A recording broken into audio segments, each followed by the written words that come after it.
Good morning friends. Make physics interesting में Pradeep sir का नमस्कार। लास्ट डे को हम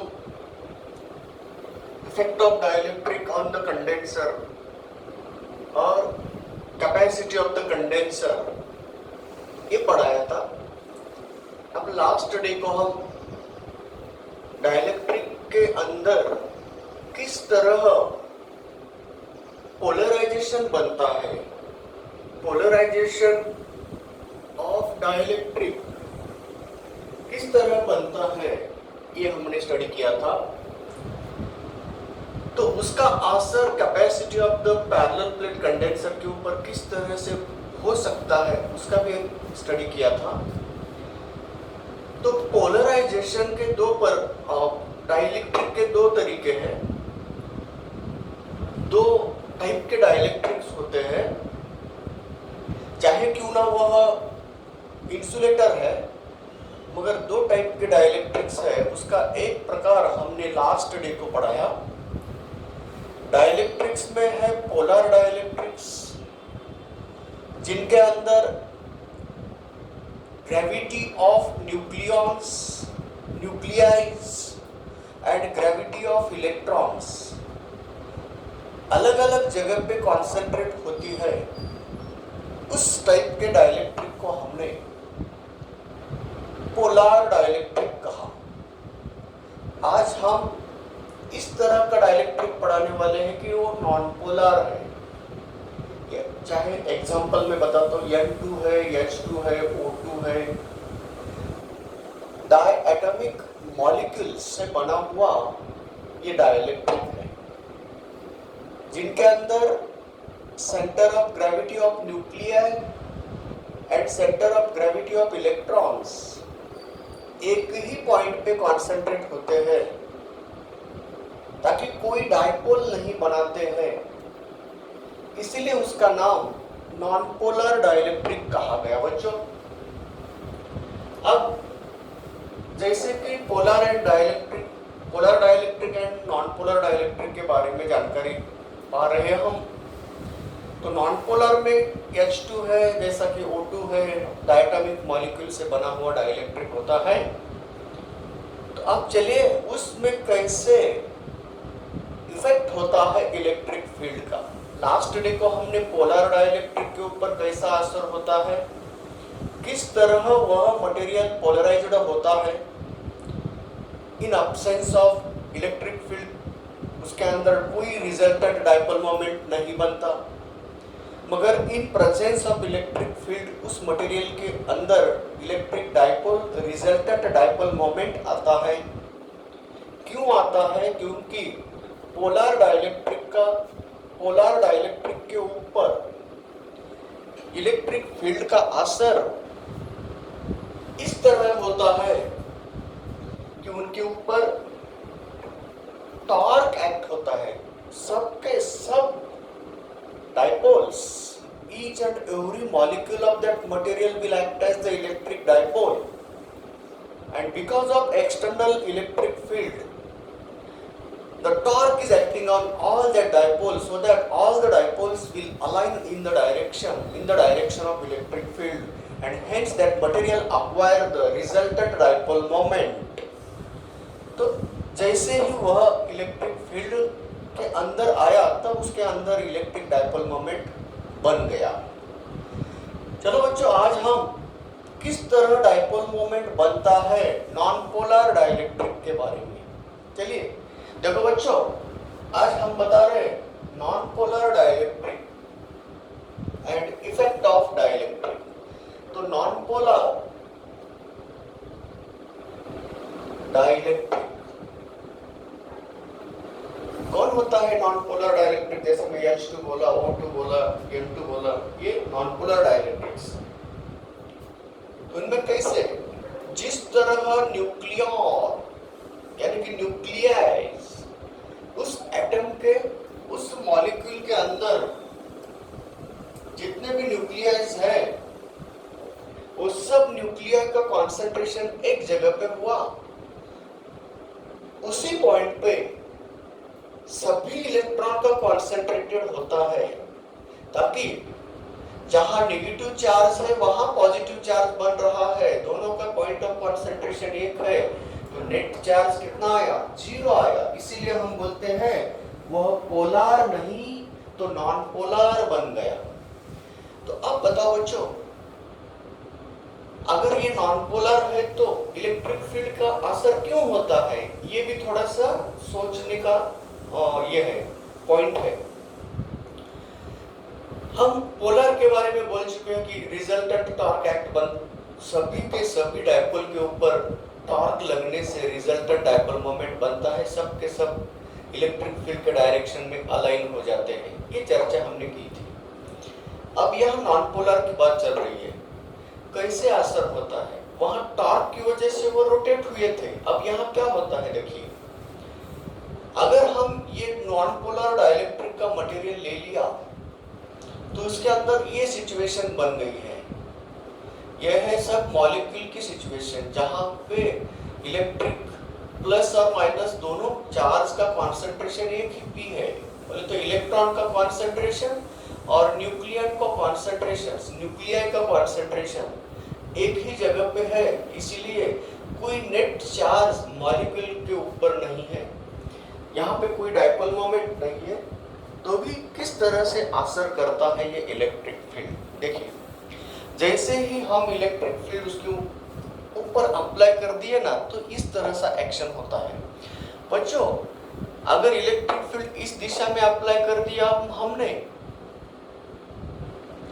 तो इलेक्ट्रिक फील्ड इनके नेगेटिव चार्ज को अट्रैक्ट कर लेता है और पॉजिटिव चार्ज को रिपेल करने से ये दोनों एक जगह पे थे, ये दोनों एक जगह पे थे। सोचिए, ये है concentration reason of the electrons, negative charge, और ये है concentration reason of the nuclear, positive charge.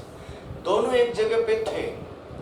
जैसे ही हमने उधर से इलेक्ट्रिक फील्ड लगाया, तो ये जो नेगेटिव चार्ज वाला कॉन्सेंट्रेशन पॉइंट थोड़ा सा इधर शिफ्ट हुआ, क्योंकि इनको उन्होंने अट्रैक्ट कर दिया, तो ये इधर शिफ्ट हो गया और ये रिपेल की वजह से ऐसा आ गया। अब बताओ, दोनों में डिस्प्लेसमेंट, एक दूसरे के रिलेटिव में डिस्प्लेसमेंट हुआ। जैसे ही ये डिस्प्लेसमेंट हुआ, यानी कि इधर नेगेटिव चार्ज है, इधर पॉजिटिव चार्ज, क्या बना, यह डाइपोल बना। ये दोनों एक पॉइंट पे कॉन्सेंट्रेटेड थे, अब उनको थोड़ा सा डिस्प्लेसमेंट दिया, रिलेटिव डिस्प्लेसमेंट बना दिया। क्यों? इलेक्ट्रिक फील्ड ने, क्योंकि यह पॉजिटिव चार्ज को रिपेल कर रहा है, थोड़ा सा दूर के तरफ शिफ्ट हुआ और नेगेटिव चार्ज को अट्रैक्ट कर रहा है, इसलिए इस तरह का डिस्प्लेसमेंट हुआ। तब सिचुएशन कैसी बनी? तब सिचुएशन इस तरह से बन सकती है, ये दोनों इकट्ठा थे ना, तो अब ये ऐसा हो रहा है, इस तरह से ये नेगेटिव है, ये पॉजिटिव है, तो ऐसे ये इस तरह का कॉन्सेप्ट, ये स्ट्रक्चर बन गया। ये इधर है, ये इधर है, तो दोनों को ऐसा जोड़ दिया, ये माइनस है, ये प्लस है, ये माइनस है और ये प्लस है। तो देखिए बच्चों, क्या इफेक्ट दिख रहा है, क्या नहीं दिख रहा है आपको? बिल्कुल दिखेगा, क्योंकि इधर सब के सब नेगेटिव चार्ज का लेयर बन गया। इस तरह इधर जैसे नेगेटिव चार्ज का लेयर बन गया ना, तो इधर भी बन गया पॉजिटिव चार्ज का लेयर। तो ये सब के सब पॉजिटिव चार्ज का लेयर बनता है और यह बनेगा नेगेटिव चार्ज का लेयर। ये दोनों कैंसिल, ये दोनों कैंसिल, तो इधर का लेयर पूरा नेगेटिव चार्ज है, इधर का लेयर कौन सा है? पॉजिटिव चार्ज है। इस तरह ये मटेरियल में डाइपोल मोमेंट आ गया, रिजल्टेंट डाइपोल मोमेंट बन गया, तो it will be act as the electric dipole. तो ये polarisation takes place in that dielectrics, चाहे वो नॉन पोलर हो या पोलर डाइलेक्ट्रिक हो, मगर असर दोनों के ऊपर इलेक्ट्रिक फील्ड का हो रहा है, तरीका अलग है। नॉन पोलर में टॉर्क लगने से अलाइन हुए थे और पोलराइजेशन मिला था। अब यहाँ टॉर्क नहीं लगा, उसके ऊपर शिफ्ट हो गई, ये डंबल शेप स्ट्रक्चर बन गया, जहाँ पे दोनों ये नेगेटिव और ये पॉजिटिव दोनों एक जगह पे थे, दोनों भी। अब क्या हुआ, नेगेटिव थोड़ा आगे आ गया पॉजिटिव सामने गया, नेगेटिव पीछे आया, तो ये बन गया कैसे, इस तरह से बन गया। तो इधर नेगेटिव चार्ज का कलेक्शन मिल गया, सामने पॉजिटिव चार्ज का collection. It will act as the dipole. तो ये इलेक्ट्रिक डाइपोल के जैसा बन गया। तो इलेक्ट्रिक फील्ड इधर से ऐसा इधर बन गया, अंदर से इस तरह से बनता है। तो ये रहा इलेक्ट्रिक फील्ड अंदर, डाइलेक्ट्रिक के अंदर इलेक्ट्रिक फील्ड इधर इस दिशा में बन गया। तो नेट असर हुआ क्या ना इलेक्ट्रिक फील्ड के ऊपर, जब भी हम पैरेलल प्लेट के अंदर, दो पैरेलल प्लेट के अंदर हम क्या रखते हैं, चार्जेस देके हम इलेक्ट्रिक फील्ड बनाते हैं, E equal to sigma divided by epsilon nought. मगर जैसे ही हमने उसके अंदर डाइलेक्ट्रिक मटेरियल डाल दिया तो इसके अंदर इलेक्ट्रिक फील्ड बन रहा है। तो नेट इलेक्ट्रिक फील्ड, अगर इसको हम E इंड्यूस्ड बोल दिया तो नेट इलेक्ट्रिक फील्ड क्या बन रहा है, E माइनस E इंड्यूस्ड, यानी कि रिजल्टेंट इलेक्ट्रिक फील्ड कोई ना कोई चेंज हो रहा है। जैसे ही इलेक्ट्रिक फील्ड बदला तो उसका पोटेंशियल डिफरेंस भी बदलता है। जैसे पोटेंशियल डिफरेंस बदलेगा तब कैपेसिटी क्या होगा, चेंज हो सकता है। तो इसी तरह बच्चों हमने कैपेसिटी के ऊपर किस तरह का असर बनता है डाइलेक्ट्रिक का, ये हमने समझा दिया। तो थोड़ा सा स्लाइटली डिफरेंस है। नॉन पोलर में रोटेशनल टॉर्क की वजह से अलाइनमेंट हुए थे, यहाँ रोटेशनल टॉर्क नहीं लगता, just they displaced from each other. Displacement of point takes place, because of the displacement polarisation takes place.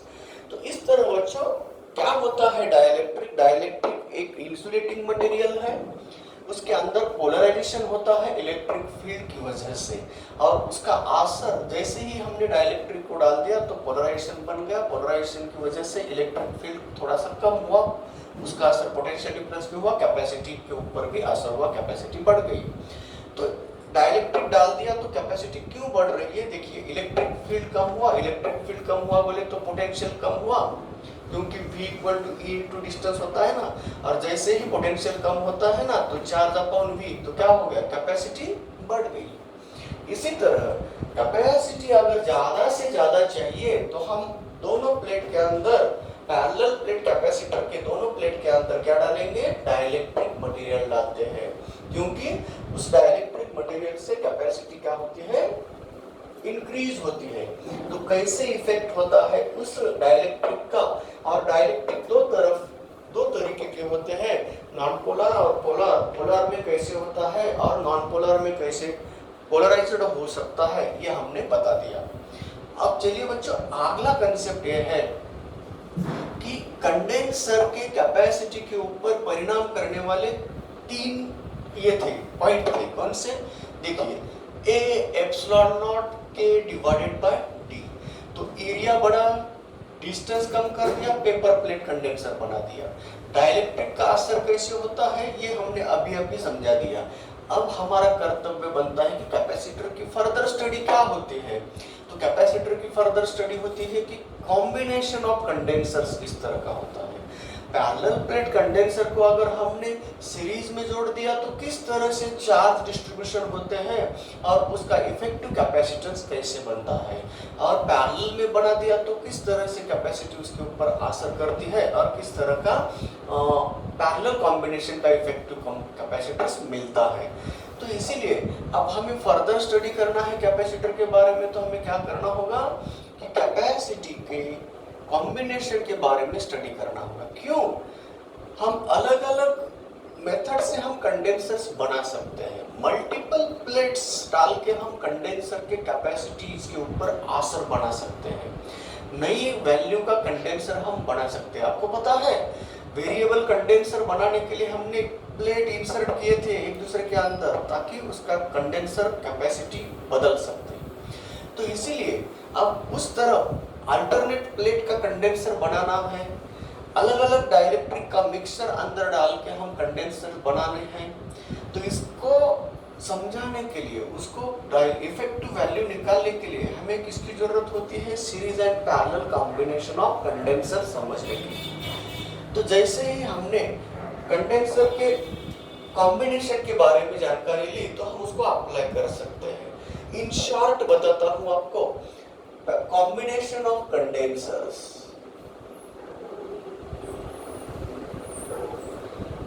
और कैपेसिटर्स। तो चलिए बच्चों, series combination and parallel combination, ऐसे दो टाइप के कॉम्बिनेशंस होते हैं। किस तरह चार्ज होता है, किस तरह डिस्चार्ज होता है कंडेंसर, तो वो जानकारी पाएंगे हम। तो चलो कंडेंसर्स के सीरीज कॉम्बिनेशन के बारे में अब हम जानकारी पाएंगे। तो पहला है सीरीज कॉम्बिनेशन। तो सीरीज कॉम्बिनेशन किसे कहते हैं? मैंने बार बार करंट इलेक्ट्रिसिटी में भी बोला था, अभी भी बोलता हूं, मैं यहाँ कंडेंसर के बारे में थोड़ी इंफॉर्मेशन देना चाहता हूँ। तो चलिए बच्चों, जब दोनों कंडेंसर के बीच में, सिर्फ दोनों कंडेंसर के बीच में एक ही जंक्शन कॉमन हो, तब उन दोनों को हम कहेंगे सीरीज है। अगर इधर तीसरा कंडेंसर कनेक्ट है तो हम इन दोनों को सीरीज ना बोल सकते, इन दोनों को भी हम सीरीज नहीं बोल सकते, इन दोनों को भी सीरीज नहीं बोल सकते। क्यों? इन दोनों के बीच में एक जंक्शन कॉमन है मगर सिर्फ दोनों में नहीं है। तो इसीलिए जब सिर्फ दोनों कंडेंसर के बीच में एक जंक्शन कॉमन बनता है, तब हम बोलते हैं कि दोनों को सीरीज है। तो दिखने में तो एक जंक्शन कॉमन है मगर सिर्फ दोनों में नहीं है। अगर इसको डिस्कनेक्ट कर दिया तो हम बोलेंगे yes, these two condensers are parallel. अगर सीरीज, अगर इसको कनेक्ट कर दिया, डिस्कनेक्ट कर दिया और इसको कनेक्ट कर दिया, तो हम बोलेंगे ये दोनों कंडेंसर सीरीज में है। अगर इसे डिस्कनेक्ट कर दिया, इसको जोड़ दिया, तो हम बोलेंगे ये दो कंडेंसर सीरीज में है। तो दोनों कंडेंसर को सीरीज कब कहते हैं? जब सिर्फ दोनों में एक जंक्शन कॉमन रहा, तब कहते हैं। अब बताओ बच्चों, यहाँ कॉम्बिनेशन सीरीज में बताने के लिए, अब बताओ, ये कंडेंसर सीरीज है इनके, और इनके साथ तीसरा कंडेंसर भी सीरीज में है, और ये कंडेंसर बी के साथ सीरीज में है, बी कंडेंसर सी के साथ सीरीज में है, तो तीनों के तीनों सीरीज में आ सकते हैं। तो इसी तरह इन तीनों कंडेंसर का हम सीरीज कॉम्बिनेशन पढ़ा रहे हैं आपको। तो चलिए, अगर ये तीन कंडेंसर्स है, अलग अलग कैपेसिटीज के हैं, अलग अलग कैपेसिटीज ले रहा हूं, इसका कैपेसिटी C1 है, इसका कैपेसिटी C2 है, इसका कैपेसिटी C3 है। ऐसे अलग अलग कैपेसिटी के तीन कंडेंसर का series combination A and B के बीच में जोड़ दिया और इनके अक्रॉस सोर्स ऑफ EMF यानी कि बैटरी जोड़ दिया। तो क्या होगा? बैटरी चार्ज सप्लाई करती है ना? तो जैसे ही ये पॉजिटिव चार्ज यहाँ से निकले या इस प्लेट के ऊपर आए, तो ये जब भी इस प्लेट के ऊपर आते हैं, साइमल्टेनियसली इधर से ये नेगेटिव चार्ज यहाँ जाके बैठते हैं। यहाँ -Q चार्ज है तो यहाँ +Q चार्ज है। अब बताओ बच्चों, किस तरह एक्शन होती है इसमें? जैसे ही ये पॉजिटिव चार्ज यहाँ आके बैठ गए तो इलेक्ट्रिक फील्ड बनाते हैं। इलेक्ट्रिक फील्ड बनाए तो ये प्लेट उसके फील्ड में है, इसमें चार्ज बाय इंडक्शन बनता है। चार्ज बाय इंडक्शन की वजह से जितने +Q यहाँ है उतने -Q यहाँ इंड्यूस होते हैं और उनके +Q चार्ज को भगाते हैं, वो रिपेल करते हैं और यह जाके यहाँ बैठ जाते हैं। ये पॉजिटिव चार्ज यहाँ बैठ गए तो बैठे बैठे चार्ज इलेक्ट्रिक फील्ड बनाते हैं। जैसे ही ये पॉजिटिव चार्ज इलेक्ट्रिक फील्ड बना रहे हैं ना, तो इनके फील्ड में ये सामने वाला प्लेट है, वो कंडक्टिंग प्लेट है, तो चार्ज बाय इंडक्शन दोबारा इसके ऊपर होता है, -Q चार्ज इसके ऊपर इंड्यूस होते हैं। तो उनके पैर्स, उनके जोड़ीदार कहाँ भाग कर जाए थे? यहाँ भागेंगे, यहाँ आके +Q चार्ज आए। अब बताओ बच्चों, जितने चार्जेस बैटरी ने दिए थे ना, उतने चार्जेस वापस आना ही चाहिए। जब तक बैटरी को कोई ग्रीन सिग्नल नहीं मिलता, तब तक वह उससे चार्ज भेजेंगी नहीं। उसको गारंटी मिलना चाहिए, मैंने अगर जितने भी चार्जेस भेज दिया तो उतने वापस लौटना चाहिए, किसी भी तरह से वह वापस लौटना चाहिए। तो चलिए, इन्होंने Q चार्ज भेजे थे तो वापस Q चार्ज ही आना चाहिए ना। देखो अब कैसा होता है, ये प्लस क्यू चार्ज यहाँ इंड्यूस हो गए, ये प्लस क्यू चार्ज यहाँ आकर बैठ गए तो इलेक्ट्रिक फील्ड बना रहे, तो चार्ज बाय इंडक्शन से माइनस क्यू यहाँ बन गया, तो इनके प्लस क्यू वापस यहाँ। तो इस तरह साइकिल कंप्लीट हो गई, मगर परिणाम क्या होगा?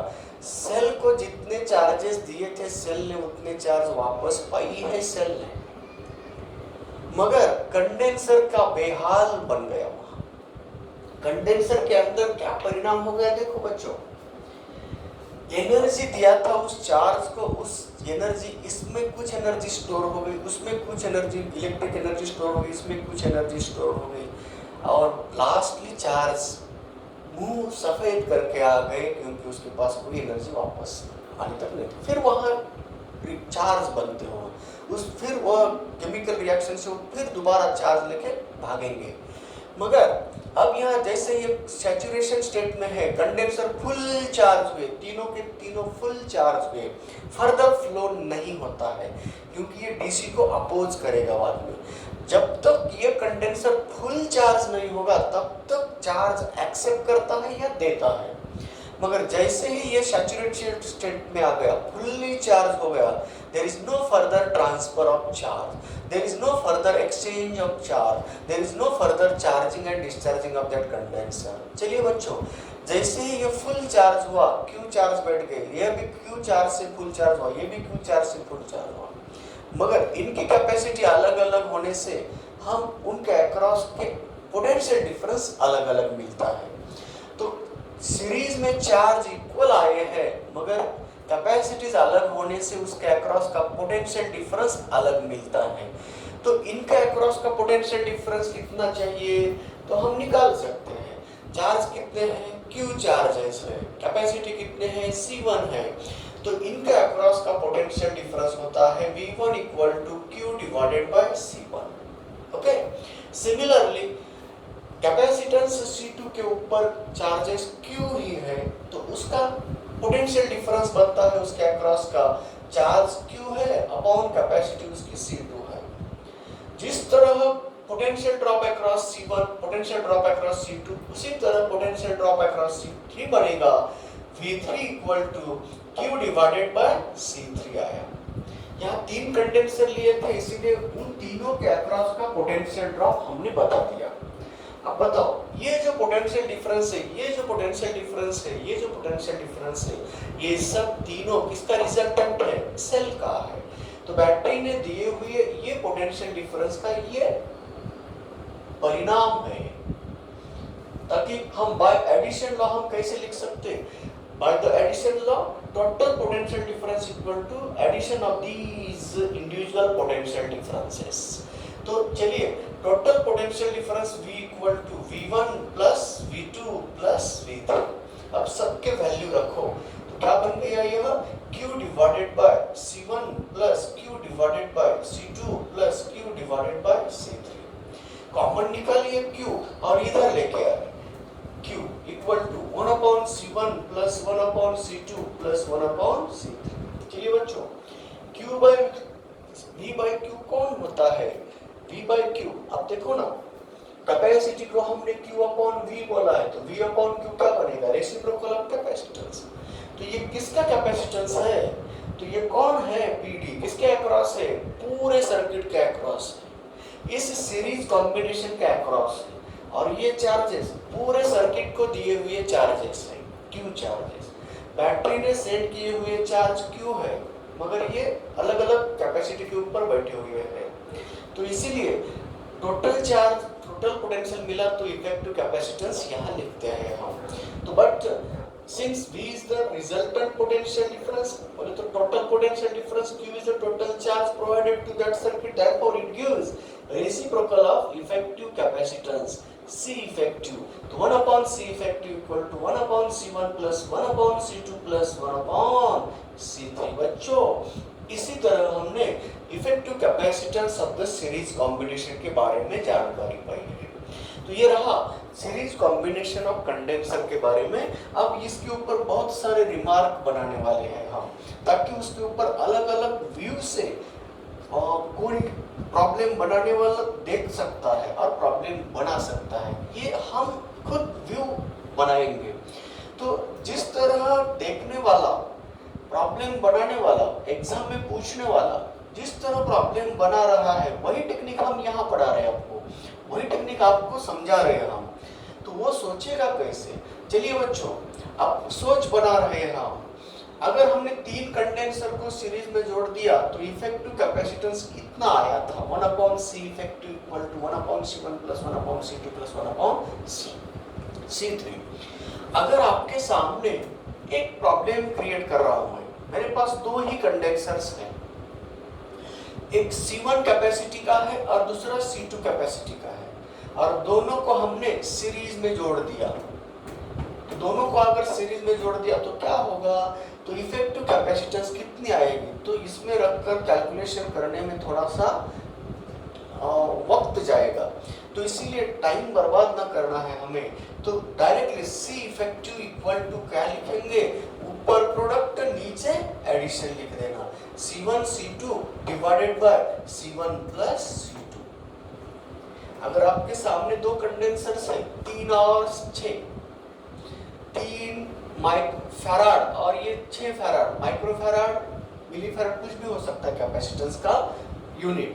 तो हम फैराड में लिया, 3 फैराड का एक कैपेसिटर है, 6 फैराड का एक कैपेसिटर है, दोनों को हमने क्या कर दिया? सीरीज में लगा दिया। तो 1/3 प्लस 1/6 करने में वक्त जाएगा। इसीलिए डायरेक्टली जब भी 2 कंडेंसर का कॉम्बिनेशन आता है तब क्या करना? ऊपर प्रोडक्ट, नीचे एडिशन कर दो। 18 डिवाइडेड बाय 9 बोले तो 2 फैराड। तो इस तरह, तो देखिए जब भी 2 कंडेंसर का सवाल आता है तब इस तरह का कैपेसिटेंस निकालने में शॉर्टकट फार्मूला हम बना सकते हैं।